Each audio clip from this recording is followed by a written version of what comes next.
جماعه انا ما حصلش بيني وبين الحراقه اي حاجه، لان في شويه ناس مريضه بتتهمني في شرفي ان حصل بينكم. والله العظيم ما حصل اي حاجه.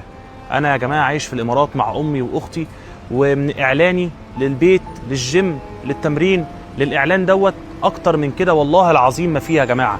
انا ما قابلتش الحراقه غير كام يوم بس في الامارات، عملت معاها الفيديوهات ديت وبعد كده انا ما شفتهاش تاني. وبلاش يا جماعه تتهموا الناس بالزور وخاصه في شرفها. انا يا جماعه مش شايف الا مستقبلي وطريقي وحياتي اللي هكملها ان شاء الله باذن الله في دولتي التانية دولة الامارات. والله العظيم ما حصل اي حاجة، وانا مش مضطر ان انا احلف لكم وابرر لكم.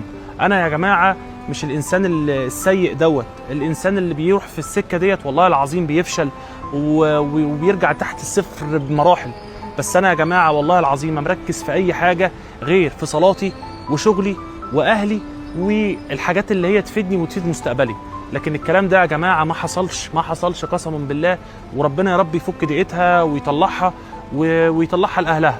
وفي الاخر وفي الاول يا جماعه دي يعني عيله صغيره، فبرضه يعني ايه، مش هقول لكم ان انتوا مثلا تقولوا عليها اي حاجه، بس ربنا يفك ضيقتها وخلاص. لكن انا يا جماعه قسما بعزه جلاله الله ما حصل بيني وبينها اي حاجه. وهي يعني انا كنت بحاول ان انا اساعدها ان هي تتغير وتبقى للاحسن وتبقى للافضل. بس السلام عليكم.